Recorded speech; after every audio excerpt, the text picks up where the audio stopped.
Hello guys, welcome back. पुराना videos देखा है ना? पक्का सारा याद है? क्या पढ़ा था लास्ट वीडियो में, ये बताओ। लास्ट वीडियो में हमारा टॉपिक ऑफ डिस्कशन क्या था?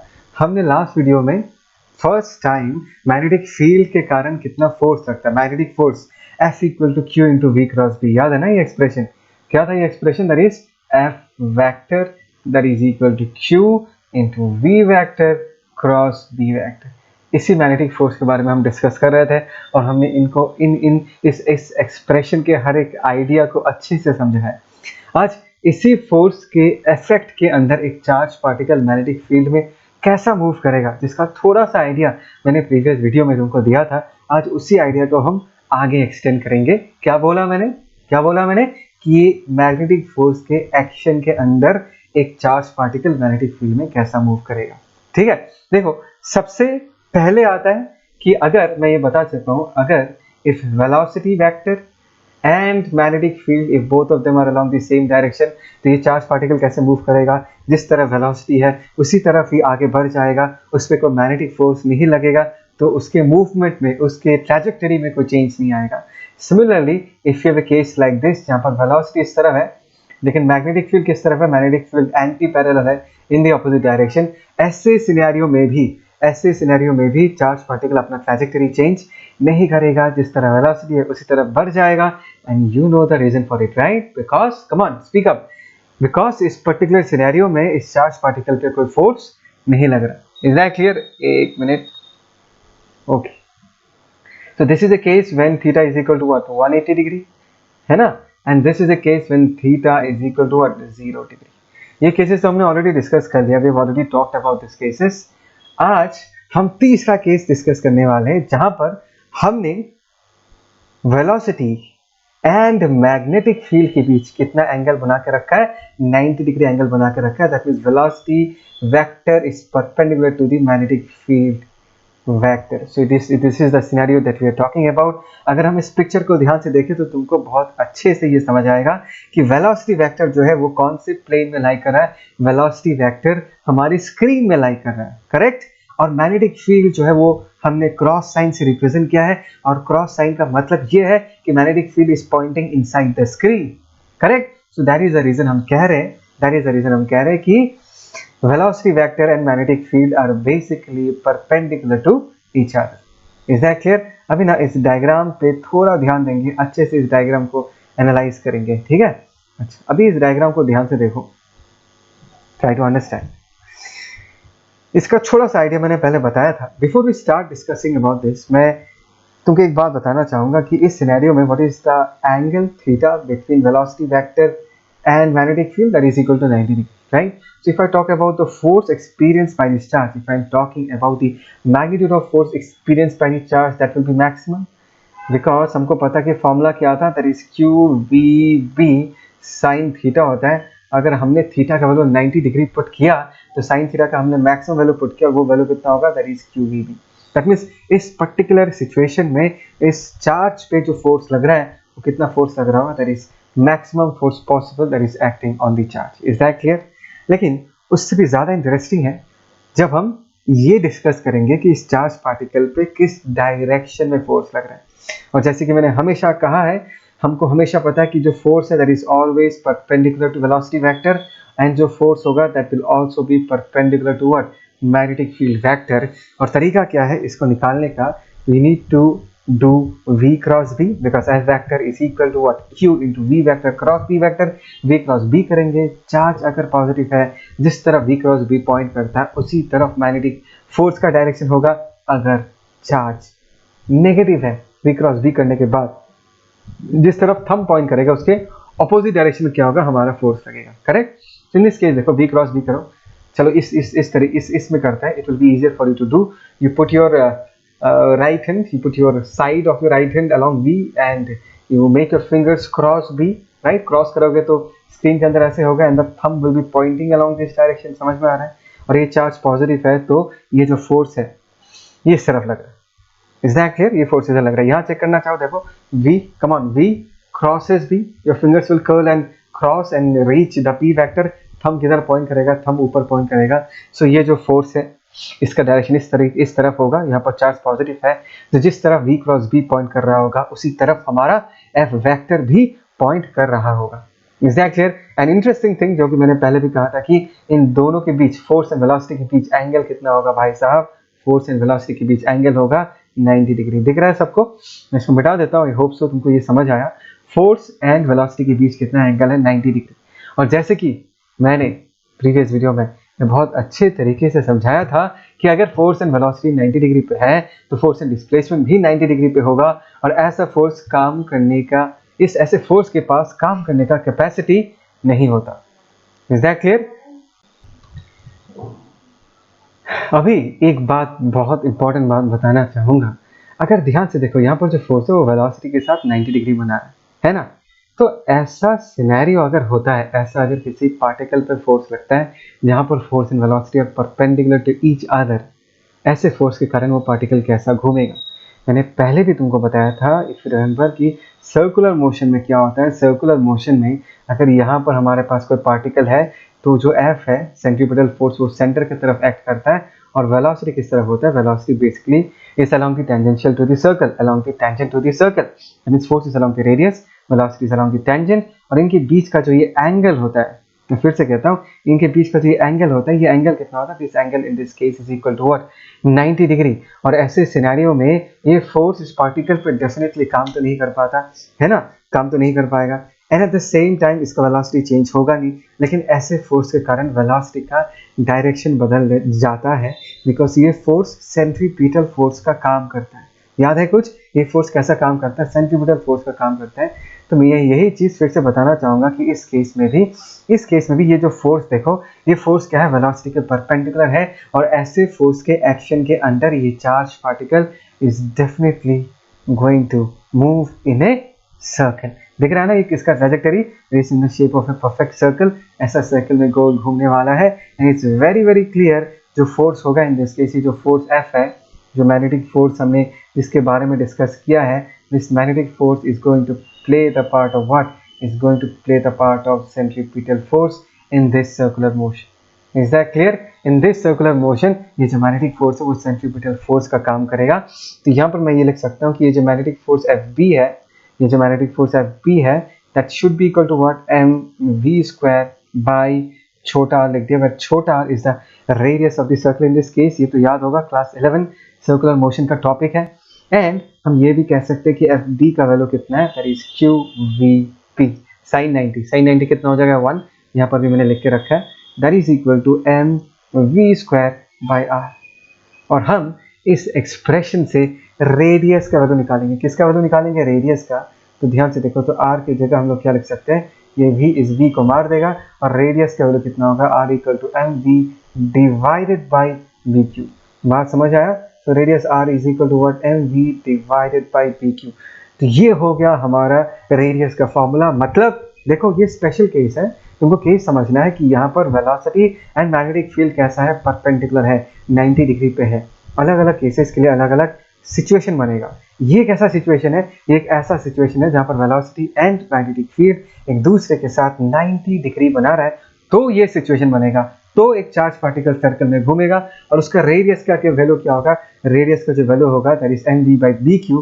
देखो, अगर हमारे पास कोई चार्ज पार्टिकल है, उसका क्यू, उसका मास हमको पता होगा, मैग्नेटिक फील्ड जो कि सराउंडिंग रीजन में प्रेजेंट है, तो जो रेडियस का वैल्यू होगा, एक मिनट, जो रेडियस का वैल्यू होगा, can I say in this case the radius R is directly proportional to the velocity. From this expression मैं ये कह सकता हूँ कि रेडियस जो है वो वेलोसिटी के क्या है? डायरेक्टली प्रोपोर्शनल है। मतलब इस चीज़ को तुम फील कैसे करोगे? इस चीज़ को समझोगे कैसे?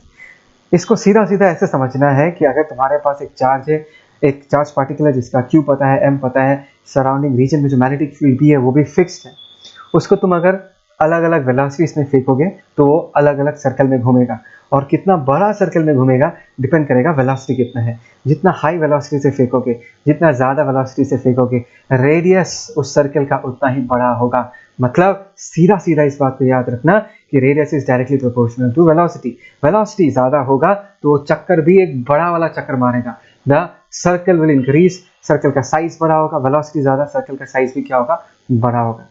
बात समझ आया? तो ये तो हो गया रेडियस। रेडियस के बाद अगर हमको नेक्स्ट कुछ निकालना है, हम निकाल सकते हैं let us find out the time period of rotation, मतलब इसको पूरा चक्कर मारने में कितना वक्त लगता है वो टाइम निकालते हैं। So that time t is equal to what? अच्छा, उसके पहले हम ओमेगा निकाल देते हैं, एंगुलर वेलोसिटी, बिकॉज ये अगर गोल घूम रहा है इसके पास कुछ ना कुछ एंगुलर वेलोसिटी होगा ओमेगा। ओमेगा का वैल्यू हम लोग क्या लिख सकते हैं? v बाई आर, एकदम सिंपल सा है v बाई आर। तो यहाँ पर v तो है ही, r की जगह हम लोग क्या लिख सकते हैं? That is mv divided by P Q, this is omega. v को मार्क देते हैं, ओमेगा का वैल्यू इन दिस केस क्या आया बताओ? इन दिस केस ओमेगा का वैल्यू आएगा that is B Q divided by m। ये और एक इम्पॉर्टेंट रिलेशन है जो तुमको अच्छे से याद करके सेट करके अपने दिमाग में रखना कि ओमेगा का वैल्यू कितना है, that is equal to B Q by M. ठीक है, अच्छा अभी अगर ओमेगा हमको पता चल गया है, अभी बारी है किसका? जो हम निकालना चाहते थे, that is time period. So time period t in this case is equal to कितना एंगल घूमा भाई साहब? पूरा एक चक्कर मारेगा तो ये चार्ज पार्टिकल कितना एंगल घूमेगा? पूरा 2 पाई एंगल घूमेगा। सो टाइम पीरियड होगा 2 पाई बाई वेलोसिटी की जगह हम लोग क्या लिख देंगे? Omega, right? टाइम क्या होता है? Distance by velocity, because this is angular motion. Distance की जगह हम लोग क्या लिख देंगे? Angle covered, that is 2 pi, and velocity की जगह हम लोग क्या लिख देंगे? ओमेगा लिख देंगे। So in this case this is 2 pi और ओमेगा की जगह हम लोग क्या लिख सकते हैं? दैट इज बी क्यू, ऊपर क्या आ जाएगा? एम। सो ध्यान से देखो इस रिलेशन का, बहुत ही इंपॉर्टेंट रिलेशन है। This is 2 pi M divided by what? B Q, है ना? This is 2 pi M divided by B Q. इसको हम घेरे में डाल देते हैं। घेरे में इसलिए डाला ताकि भाई लोग तुमको ये याद रहे कि ये बहुत बहुत इंपॉर्टेंट रिलेशन है, बहुत ही ज़्यादा इंपॉर्टेंट रिलेशन है। Because if you see this expression properly, 2 pi M B Q, मतलब अगर तुमने एक पर्टिकुलर चार्ज पार्टिकल लिया तो उसका q बाई एम फिक्स्ड होगा, चार्ज का वैल्यू फिक्स्ड होगा, मास का वैल्यू फिक्स्ड होगा। और अगर तुमने सराउंडिंग में जो मैग्नेटिक फील्ड है बी का वैल्यू अगर फिक्स्ड रखा तो उसको गोल घूम के एक चक्कर कंप्लीट करने में हमेशा सेम टाइम लगने वाला है।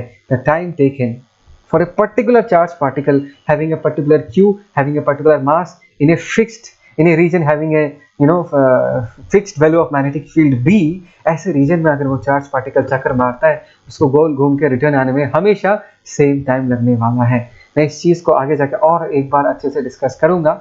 और एक पॉइंट मैं तुमको बताना चाहूँगा, बस तुम अभी इस पर्टिकुलर डिस्कशन से ये याद रखना कि टाइम पीरियड जो है वो वेलोसिटी पे डिपेंडेंट नहीं है। मतलब अगर तुम्हारा q फिक्स्ड है, m फिक्स्ड है, b फिक्स्ड है, तुम किसी भी वेलोसिटी से शूट करो, उसको गोल घूम के रिटर्न आने में हमेशा उतना ही टाइम लगेगा, उसको एक चक्कर मारने में उतना ही टाइम लगेगा। It is independent of velocity, try to understand. चलो मैं ये लिख के भी दे रहा हूँ ताकि तुमको कभी डाउट ना हो। यहाँ पर जो ये टाइम है that is what? That is independent of velocity. ये छोटी छोटी चीजें हैं, इसको अच्छे से याद करके रखना। अभी अगर तुमको फ्रीक्वेंसी चाहिए, फ्रीक्वेंसी तो ठीक है यार, इनवर्स ऑफ टाइम पीरियड, और ये कितना हो जाएगा? This is B Q divided by what? 2 pi M. ये तो सिंपल सा है, अगर तुमको टाइम पीरियड पता है तो फ्रीक्वेंसी तो अपने आप निकाल लोगे, कोई लोड ही नहीं है। तो इस चीज़ को अभी पॉज करके अच्छे से लिखो, ठीक है? इसके बाद एक इंटरेस्टिंग सा चीज़ है, मैं तुमको एक अच्छा सा पिक्चर दिखा के एक चीज़ समझाऊंगा। पॉज करो, लिखो इसको। ये हमारे सामने एक प्यारा सा डायग्राम है, लेकिन इससे हमको एक बहुत इंपॉर्टेंट कंसेप्ट मिलने वाला है, तो ध्यान से सुनो। कहानी ऐसा है कि यहाँ पर तुम्हारे पास एक चार्ज पार्टिकल है q, है ना? और ये चार्ज पार्टिकल के पास इस वक्त भी वेलोसिटी है। मैग्नेटिक फील्ड लाइंस कैसे दिख रहा है? Cross cross cross cross, all the magnetic field lines are actually pointing inside the screen. सबको समझ में आ गया? नाउ द क्वेश्चन इज, अगर ये चक्कर मारेगा, अगर ये सर्कल में घूमेगा, तो वो सर्कल कौन सा होगा, वो हम कैसे निकालें? मैं स्टेप बाय स्टेप तरीका बता रहा हूँ। बहुत स्टूडेंट्स को, बहुत बच्चों को इसमें प्रॉब्लम होता है, वो लोग ये इमेजिन नहीं कर पाते कि फोर्स लगने के बाद वो चक्कर कैसे मारेगा, सर्कल कैसे होगा। मैं जिस तरीके से समझाऊंगा उस तरीके को हमेशा फॉलो करना, हमेशा बहुत आसानी से तुम्हारे आंखों के सामने तुमको अपना चार्ज पार्टिकल का घूमता हुआ सर्कल दिख जाएगा, ठीक है? ओके फाइन, लेट अस से q इज पॉजिटिव। सबसे पहला केस हमने माना कि q क्या है? पॉजिटिव। अभी चक्कर कैसा मारेगा उसको जानने के लिए सबसे पहला स्टेप ये है कि ये निकालो कि उस चार्ज पार्टिकल पे मैग्नेटिक फील्ड में by virtue of its velocity किस डायरेक्शन में फोर्स लग रहा है। So in this case velocity v इस तरफ है, b बोर्ड के अंदर है। वी ऑल नो हमको क्या करना है, v क्रॉस बी करूंगा तो थंब इस तरफ पॉइंट कर रहा है। तो अगर चार्ज पॉजिटिव है, ध्यान से समझो, अगर चार्ज पॉजिटिव है तो इस पे जो मैग्नेटिक फोर्स लग रहा होगा एफ बी, वो कुछ इस डायरेक्शन में होगा। बात को समझो, मैं थोड़ा ऊपर बनाता हूँ नहीं तो लोचा हो सकता है ठीक है, मैं बताता हूँ, यहाँ पर बनाता हूँ तो दिखने में अच्छा होगा। सो this is our magnetic force. ये तो पता ही है ना तुमको कि डायरेक्शन कैसे निकालना है, V cross B, as because the charge is positive, thumb जिस तरफ पॉइंट करेगा उसी तरफ मैग्नेटिक फोर्स होगा। ठीक है, तो ये हो गया अभी, बढ़िया है। और हमने जस्ट नाउ यही डिस्कस किया था कि ये जो एफ बी है ये किसका काम करेगा भाई। मैंने कहा था ये कौन सा काम करेगा, ये सेंट्रीपिटल फोर्स का काम करेगा। याद है ना इसके बारे में, इसको मैंने क्या कहा था, सेंट्रीपिटल फोर्स का काम करेगा। और अगर तुमको याद है सेंट्रीपिटल वर्ड का मतलब क्या होता है, सेंट्रीपिटल वर्ड का मतलब होता है, कम ऑन, क्या होता है, टुवर्ड्स सेंटर। दैट मीन्स ये फोर्स हमेशा किसके तरफ पॉइंट करेगा, ये फोर्स जो हमेशा सर्कल के सेंटर के तरफ पॉइंट करेगा। दैट मीन्स अगर तुम्हारे पास ये अभी ये रेड वाला सर्कल भूल जाओ, जस्ट फॉरगेट कि तुमको ये रेड वाला सर्कल दिख रहा है, जस्ट फॉरगेट अबाउट दिस। अभी तुमको सिर्फ एफ बी दिख रहा है और तुम आराम से गेस कर पाओगे कि अगर एफ बी का एरो साइन ऐसा है तो एफ बी मेरे को ये बता रहा है कि sir sir sir sir sir centre तो यहाँ पर होगा कहीं पर, this should be the centre. Because देखो मैं तो इसी तरफ पॉइंट कर रहा हूँ, बिकॉज फोर्स हमेशा किस तरफ पॉइंट करता है, फोर्स हमेशा सेंटर की तरफ पॉइंट करता है। तो इस बात को ध्यान से समझो। तुम्हारे पास सबसे पहले क्या है, क्यू है, वी है, तुमने वी क्रॉस बी किया, तुमको फोर्स का डायरेक्शन पता चला और फोर्स को देखा, और फोर्स को देख के ये पता चला भाई ये फोर्स कहाँ पॉइंट कर रहा है, फोर्स तो यहाँ पॉइंट कर रहा है। Is that clear, that means यहाँ पर होगा हमारा सेंटर। बात समझ आया। एक बार तुमने सेंटर निकाल लिया, एक बार तुमने वेलोसिटी को देख लिया, अभी आपने आपको पूछो कि अगर सेंटर ऐसा है और अगर पार्टिकल का वेलोसिटी ऐसा है और इस सेंटर के चारों तरफ इस चार्ज पार्टिकल को राउंड मारना है, गोल घूमना है, तो कैसे घूमेगा, डेफिनेटली ऐसा घूमेगा। ऐसे देखो गोल घूम रहा है, बस तुमको पता चल गया, तुम्हारे आंखों के सामने पिक्चर एकदम क्लियर कि वो कैसा सर्कल में घूमेगा। इज दैट क्लियर, पक्का समझ आया, ओके फाइन। अभी ये दूसरा सर्कल क्यों, बिकॉज ये जो ब्लू वाला सर्कल है, देखो मैंने यहाँ पर लिख कर रखा है path followed by A negative charge, दिख रहा है किसने फॉलो किया, ये पाथ इस नेगेटिव चार्ज ने फॉलो किया।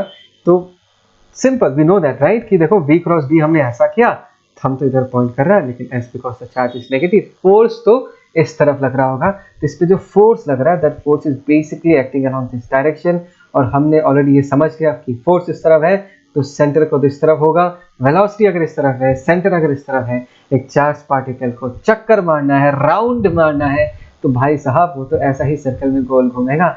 बात समझ में आया। स्टेप 1 फोर्स निकालो, स्टेप 2 फोर्स को ध्यान से देखो और देखो फोर्स किस तरफ पॉइंट कर रहा है, तुम वहां पर सेंटर इमेजिन कर लो। अब देखो एग्जैक्ट कहां पर होगा वो तो पता नहीं है ना, लेकिन एक इमेजिन तो कर ही सकते कि यार भाई यहाँ पर कुछ सेंटर होगा, वेलोसिटी तुमने देख लिया कि भाई सेंटर यहाँ पर है, वेलोसिटी ऐसा है, तो कैसे घूमेगा भाई, ये अगर सेंटर है तो ऐसे ही घूमना है। बात समझ आया। तो वैसे करके हम इस चीज को एनालाइज करेंगे, ठीक है। बस ये एक सिंपल सा चीज है, इस चीज को अच्छे से लिख कर रखो। अभी ये बहुत इंपॉर्टेंट, बहुत बढ़िया है, मैंने इसको लेके स्टार्ट किया था लेकिन पूरा कंप्लीट नहीं किया इसी वीडियो में, जहाँ पर मैं ये बता रहा था कि time period of rotation velocity पे डिपेंड नहीं करता भाई साहब। चलो फिर से और एक बार, हमने ये देखा था कि रेडियस का फॉर्मूला हमको क्या मिला, radius R equal to N V by P Q. बढ़िया, तो हमने यहाँ से ये डिड्यूस किया, ओके, तो रेडियस जो है that is directly proportional to velocity. फिर हमने टाइम पीरियड देखा, टाइम पीरियड है that is 2 pi M divided by B Q. और यहाँ पर जो हमने टाइम पीरियड टी देखा, टी जो है दैट इज व्हाट, इंडिपेंडेंट, ध्यान से सुनो, that is what, independent of velocity, है ना, that is independent of velocity. हमने ऐसे करके लिखा। बात को समझो, सोचो यहाँ पर हमारे पास कोई चार्ज पार्टिकल है जिसका चार्ज q है, जिसका मास m है, qm क्या है, फिक्स्ड। बात समझ आया। लेट अस से q m b, ये सारे वैल्यूज क्या है, ये सारे वैल्यूज को फिक्स्ड माना है। फिक्स्ड मतलब ये चेंज नहीं होगा, मतलब वही चार्ज पार्टिकल, उसका q एंड मास फिक्स्ड होगा और उसी रीजन ऑफ मैग्नेटिक फील्ड में हम उसको प्रोजेक्ट करेंगे। क्या करेंगे, प्रोजेक्ट करेंगे। तो ध्यान से देखो, बढ़िया सा मैंने डायग्राम बना के रखा है। मैग्नेटिक फील्ड जो है वो स्क्रीन के अंदर पॉइंट कर रहा है। एक बार हमने v1 वेलोसिटी से शूट किया, एक बार हमने v2 वेलोसिटी शूट किया, और डायग्राम देखिए इट्स वेरी वेरी क्लियर कि ऑब्वियसली v1 का जो मैग्नीट्यूड होगा वो v2 से क्या होगा, छोटा होगा, करेक्ट। दैट मीन्स हमने दो अलग अलग सिचुएशन लिया, वही चार्ज पार्टिकल, वही मास, उसी रीजन जिस रीजन में मैग्नेटिक फील्ड प्रेजेंट है, लेकिन एक बार हमने उसको कम वेलोसिटी से शूट किया, सेकेंड टाइम रेड वाले केस में हमने उसको ज़्यादा वेलोसिटी से शूट किया। ठीक है, तो दोनों केसेस में अगर मैं तुमको पूछूं भाई साहब ये बताओ उसको पूरा चक्कर मार के रिटर्न आने में टाइम कितना लगेगा, तो बोलोगे सर फॉर्मूला में 2πmv/q, दोनों केसेस में ये पूरा सारे टर्म सेम ही रहते तो टाइम पीरियड तो सेम ही रहेगा। मतलब ये ग्रीन वाला पाथ कवर करके यहाँ तक रिटर्न आने में जितना वक्त लगेगा, इस रेड वाले पाथ को भी गोल घूम के यहाँ तक आने में उतना ही वक्त लगेगा। मतलब दो अलग अलग सिचुएशंस में टाइम पीरियड सेम होगा। तो दिमाग में ये एक डाउट क्लियर हो सकता है कि सर मैंने तो इसको ज़्यादा वेलोसिटी से शूट किया, मैंने इसको कम वेलोसिटी से शूट किया, तो गोल घूम के रिटर्न आने में और वक्त कैसे सेम लग रहा है। बात समझ आया? एक बात को समझो, टाइम कितना लगेगा वो सिर्फ वेलोसिटी पे थोड़ी ना डिपेंड करता है, वो इस पे भी तो डिपेंड करता है कि डिस्टेंस कितना कवर करना है, डिस्टेंस कितना कवर करना है और इस डिस्टेंस को कितने वेलोसिटी से कवर किया जाता है, उन दोनों फैक्टर्स पे टाइम डिपेंड करता है। ध्यान से देखो, इवन दो रेड वाले केस में वेलोसिटी ज़्यादा है तो रेडियस भी ज़्यादा है, तो चक्कर भी उसको लंबा मारने वाला, मतलब उसको चक्कर लंबा करना पड़ेगा, मतलब गोल ज़्यादा घूमना पड़ेगा, सरकमफरेंस बड़ा होगा।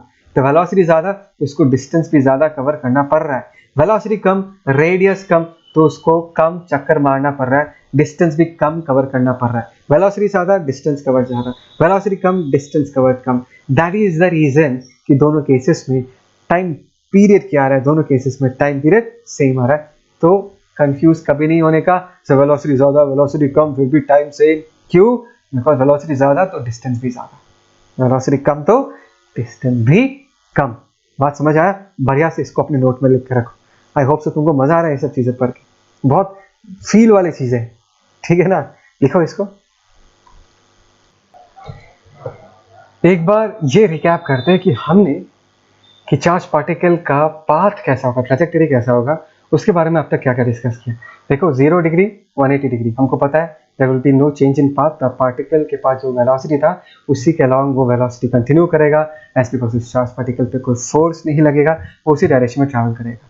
90 डिग्री जस्ट नाउ जो हमने डिस्कस किया, पार्टिकल क्या करेगा, परफेक्ट सर्कल में घूमेगा। अभी कौन सा सिचुएशन का बारी है? अभी एक ऐसा सिचुएशन है, हमने एक बहुत ज़्यादा जनरल सिचुएशन लिया। यहाँ पर देखो इस डायग्राम को, जहाँ पर ये जो वेलोसिटी वेक्टर है वो मैग्नेटिक फील्ड के साथ कितना एंगल बना रहा है भाई साहब, थीटा एंगल बना रहा है। Is that clear? Velocity vector जो है वो मैग्नेटिक फील्ड के साथ थीटा एंगल बना रहा है। तो ऐसे सिनेरियो में चार्ज पार्टिकल के साथ क्या होने वाला है, चार्ज पार्टिकल कैसा मूव करेगा, उसका पाथ कैसा होगा, वो हम अभी डिस्कस करेंगे, ठीक है? लेकिन इसको डिस्कस करने के लिए जो प्री रिक्विजिट है, जो प्री नॉलेज है, वो मैं तुमको ऑलरेडी दे चुका हूँ। तुमको सिर्फ एक छोटा सा ट्रिक यूज करना है। ट्रिक क्या? देखो, जब तुम इस वेलोसिटी के बारे में बात करोगे ना, तो v को भूल जाओ और उसके कंपोनेंट के टर्म्स में बात करो, तब जाके तुम्हारा लाइफ एकदम सिंपल हो जाएगा। दैट मींस v का जो हॉरिजॉन्टल कंपोनेंट है, v पैरेलल लिख के रखा, पैरेलल इसलिए लिख के रखा because it is parallel to magnetic field, वो क्या होगा, v cos थीटा। और v का जो परपेंडिकुलर कंपोनेंट है, perpendicular to the magnetic field, वो कितना होगा, v sin थीटा। तो हम अपने डिस्कशन में v cos theta and v sin theta को लेके डिस्कस करेंगे, v के टर्म्स में डिस्कशन नहीं करेंगे, v cos theta and v sin theta. This will make our life much more easier, ठीक है ना? Okay, now let us first talk about v cos theta. Come on, forget about v sin theta, forget about v, just imagine करो कि एक charge particle है जिसके पास velocity है v cos थीटा, जिसका डायरेक्शन v वेक्टर के along है। तो अगर मैं तुमको पूछूं क्या इस वेलोसिटी के कारण इस चार्ज पार्टिकल पे कोई फोर्स लगेगा, क्या लगेगा? You know that right? तुम क्या बोलोगे, अरे सर नहीं लगेगा। कैसे लगेगा? वेलोसिटी जो है और मैग्नेटिक फील्ड जो है, they are along the same direction. और आपने ही सिखाया था कि अगर एक ही लाइन के अलॉन्ग है v एंड b, तो ऐसे वेलोसिटी के लिए उस चार्ज पार्टिकल पे फोर्स नहीं लगेगा। That means v cos theta के लिए इस चार्ज पार्टिकल पे कोई फोर्स नहीं लगने वाला, करेक्ट? ओके, अभी बारी किसका है, v sin थीटा का।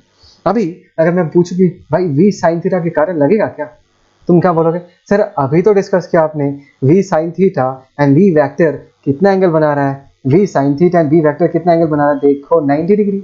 अगर 90 डिग्री बना रहा है, आपने ये केस तो जस्ट नाउ डिस्कस किया कि अगर v sin theta v vector के साथ 90 डिग्री बना रहा है तो पार्टिकल क्या करेगा, सर्कल में गोल घूमेगा।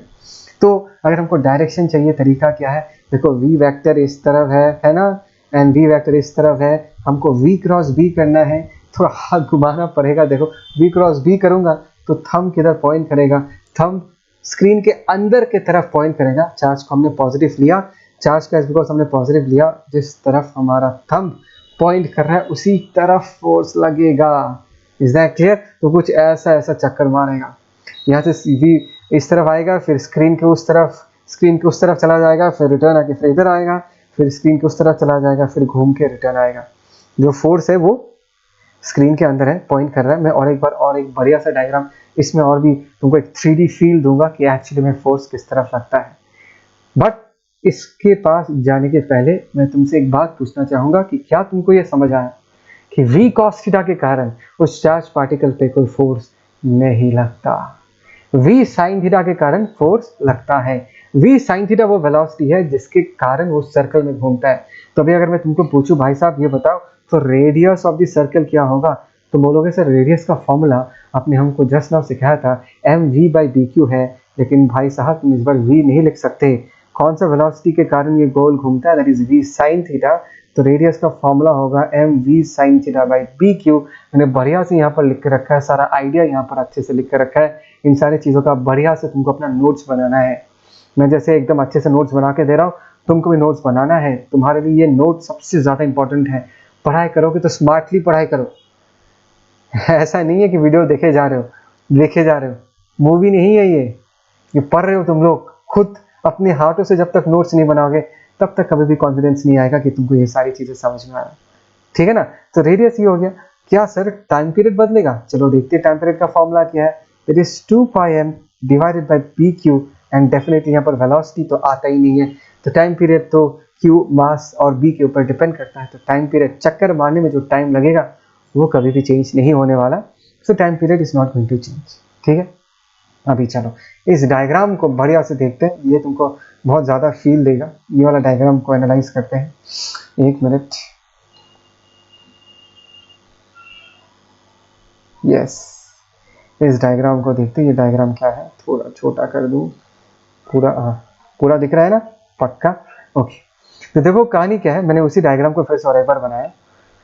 देखो भाई साहब बी वेक्टर जो है वो एक्स एक्सिस की तरफ है, बढ़िया है, समझ में आया। और ये जो वी वेक्टर है दिख रहा है ना, ये वी वेक्टर इस बी वेक्टर के साथ ध्यान से देखो कितना एंगल बना रहा है, थीटा एंगल बना रहा है। इसका एक कॉम्पोनेंट क्या होगा, V parallel which is V cos theta, और दूसरा होगा V perpendicular that is V sin theta. Is that clear? और हमको ये पता चल गया कि अगर हमारा चार्ज पार्टिकल यहाँ पर है और अगर हम ये वाला v क्रॉस भी करते हैं, समझ में आया ना, v क्रॉसेस भी, थंब स्क्रीन के अंदर पॉइंट कर रहा होगा, ठीक है। मैं इसको मिटा देता हूँ। दैट मींस फोर्स जो होगा वो कुछ इस तरफ होगा, इस तरफ। This is the direction of force. मतलब ये अगर v है, ये अगर b है, ये जो f है वो v एंड b के क्या होगा, परपेंडिकुलर होगा। फोर्स अगर इस तरफ है तो चार्ज पार्टिकल कैसे घूमेगा, ऐसे घूमेगा, दिख रहा है ना, ऐसा घूमेगा। यहाँ पर बना हुआ है, आई होप सो तुमको फील आ रहा है। देखो सर्कल तो बढ़िया बना नहीं है, बहुत गंदा सर्कल बना है, बट आई होप सो तुमको ये समझ में आ रहा है मैं क्या बताना चाहता हूँ। इसको मिटा देता हूँ, है ना, ओके। थीटा फिर से लिख देता हूँ।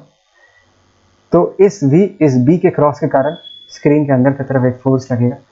तो अगर अंदर की तरफ फोर्स लगेगा इस वेलोसिटी के कारण, चार्ज पार्टिकल कैसे घूमेगा, देखो ध्यान से देखो, ऐसा गोल घूमेगा, गोल घूम रहा है ना ऐसा। देखो ये जो चक्कर मार रहा है, this is the circle that we are talking about. Is that clear? और इस सर्कल को बनाने के लिए कौन सा वेलोसिटी रेस्पॉन्सिबल है, it is v perpendicular responsible है। Is that clear? Okay.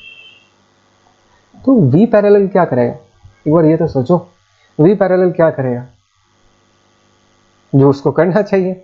We parallel क्या है, वेलोसिटी है, राइट। और अगर किसी पार्टिकल के पास वेलोसिटी होता है तो वेलोसिटी क्या करता है, उसी पार्टिकल को आगे बढ़ाता है। तो वेलोसिटी तो अभी भी है ना भाई, वो अलग बात है कि वेलोसिटी का मैग्नीट्यूड नहीं बदल रहा, वेलोसिटी का डायरेक्शन नहीं बदल रहा। तो ये चार्ज पार्टिकल को क्या कराएगा, ये चार्ज पार्टिकल को ये वाला वेलोसिटी, वी पैरेलल वाला वेलोसिटी आगे बढ़ाएगा, आगे लेके जाएगा। बात को समझो, ये जो वेलोसिटी है ये इस चार्ज पार्टिकल को आगे भगाएगा, और ये वेलोसिटी क्या करेगा, ये वेलोसिटी गोल घुमाएगा। बात समझ में आ रहा है? मैं फिर से लिख के देता हूँ यहाँ पर बढ़िया से, वी परपेंडिकुलर गोल घुमाता है, ये गोल घुमाने के लिए रिस्पॉन्सिबल है, और v पैरेलल जो है ये क्या करता है, ये आगे बढ़ाता है।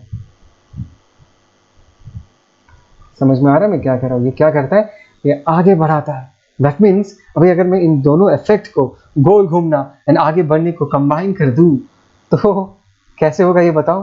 वो चार्ज पार्टिकल वो क्या करेगा, वो गोल भी घूमेगा और आगे भी बढ़ेगा। मतलब देखो ये गोल भी घूमेगा और आगे भी बढ़ेगा। Is that clear? जैसे कि यहाँ पर दिख रहा है, ये गोल भी घूम रहा है और क्या कर रहा है, आगे भी बढ़ रहा है। आगे बढ़ाने के लिए कौन रिस्पॉन्सिबल है, v पैरेलल। गोल घुमाने के लिए कौन रिस्पॉन्सिबल है, v perpendicular. Is that clear? पक्का? और ये जो शेप है, इट इज, इसको हम क्या बोलते हैं, this shape is called as helix. जो शेप तुमको दिख रहा है, जो स्प्रिंग का जैसा शेप होता है वैसा ही शेप है। दिस शेप को हम क्या कहते हैं, दिस शेप को हम हेलिक्स कहते हैं। ठीक है, पक्का? बात समझ आया? कोई डाउट? श्योर? ओके, बढ़िया है अगर यहाँ तक समझ में आ रहा है तुमको। अच्छा, और एक छोटा सा चीज मैं तुमको बताना चाहूंगा।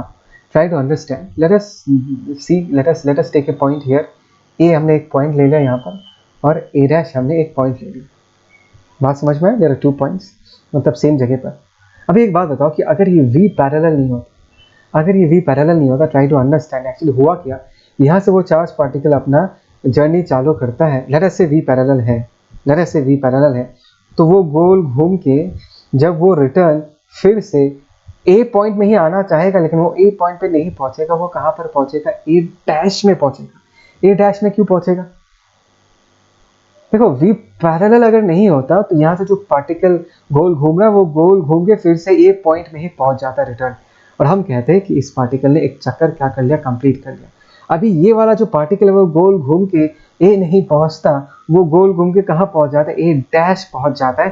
That means the particle has moved along the x axis, मतलब फॉरवर्ड डायरेक्शन में भी चार्ज पार्टिकल क्या कर जाता है, मूव कर जाता है।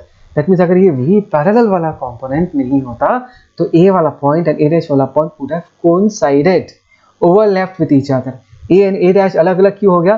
बिकॉज जब वो गोल घूमता है उसको आगे भी बढ़ना पड़ता है बिकॉज ऑफ v पैरेलल। तो मैं तुमको एक बात बताना चाहूंगा, ध्यान से सुनो, कि a से गोल घूम के a डैश तक पहुंचने में कितना टाइम लगा होगा? Can you tell me? A से चालू करके फिर से ए डैश तक पहुंचने में कितना टाइम लगा होगा? Is 1 full time period. मैं लिखता हूं, चलो। Time taken to move from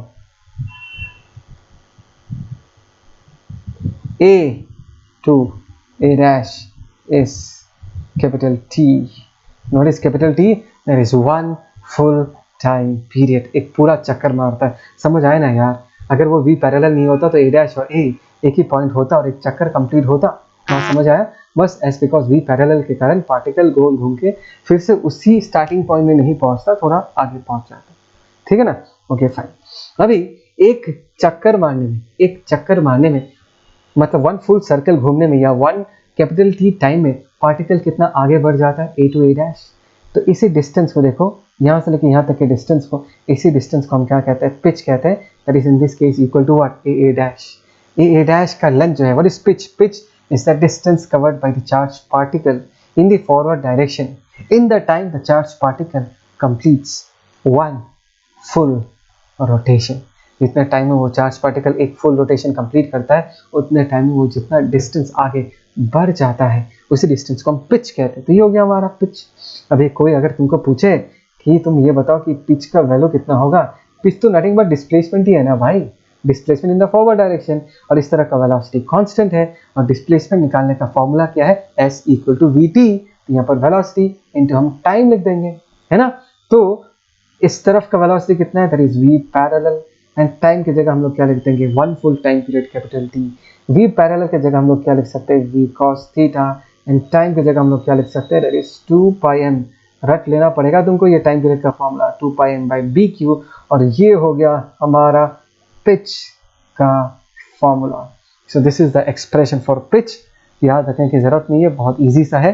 v parallel जो वेलोसिटी के कारण पार्टिकल आगे बढ़ता है, उसको तुमको किसके साथ मल्टीप्लाई करना है, टाइम पीरियड के साथ मल्टीप्लाई करना है, तो तुमको पिच पता चल जाएगा। बढ़िया, समझ में आ गया? इसको पॉज करो, पॉज करके अच्छे से लिखो। मुझे और एक छोटा सा चीज़ बताना है। ये कंप्लीट है, दिस इज कंप्लीट, यहाँ तक समझ में आ गया। लेकिन मैं इस कहानी में अगर एक छोटा सा ट्विस्ट लाना चाहूँ, सुनो वो ट्विस्ट क्या है। ट्विस्ट ऐसा है, देखो ये कहानी कंप्लीट, हाँ ये कहानी कंप्लीट। अभी मैंने थोड़ा सा चेंज कर दिया सिचुएशन में। मैंने कहा कि भाई इस तरफ इलेक्ट्रिक फील्ड भी एग्जिस्ट करता है।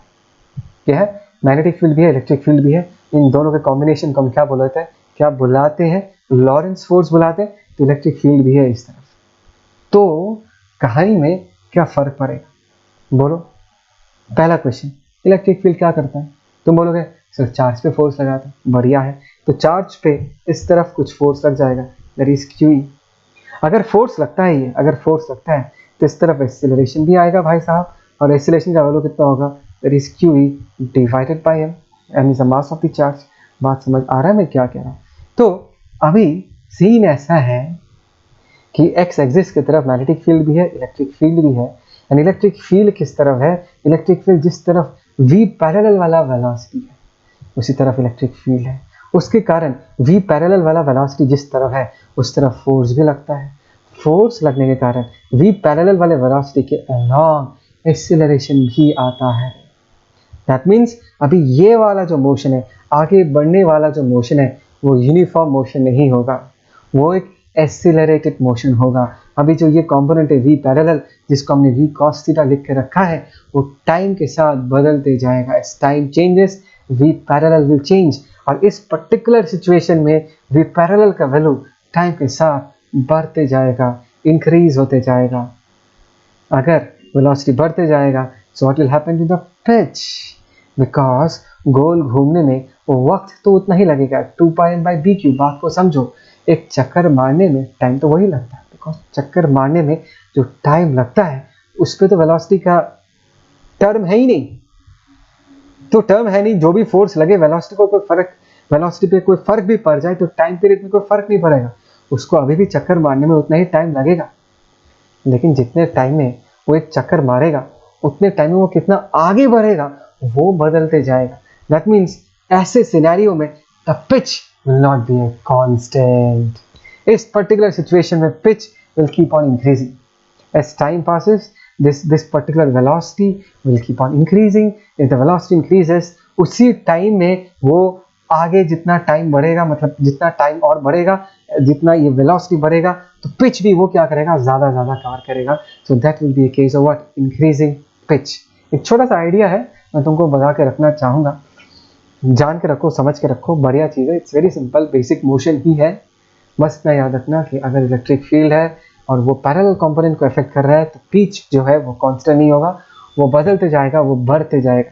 In this particular scenario electric field उल्टा लगाओगे तो क्या होगा? इलेक्ट्रिक फील्ड उल्टा लगाओगे तो पिच क्या करेगा? डिक्रीज करेगा, क्योंकि तब एक्सीलरेशन नहीं होगा। तब क्या सीन आएगा? तब डिसेलरेशन का सीन आएगा। तब कौन सा सीन आएगा? तब डिसेलरेशन का सीन आएगा। बस इतना ही बताना था। आई होप सो तुमने लिया मैंने जितना कुछ बताया। मैंने इस पर्टिकुलर कंसेप्ट में जितना सारा आइडियाज बन सकता है सब चीज़ों को एक एक करके बताया। आई होप सो एंजॉय दिस। इसको अच्छे से कॉपी करो और इस वीडियो को मैं यहाँ पर ही कंप्लीट करूँगा। I hope so you enjoy this video. Stay tuned for the next video. Take care, bye.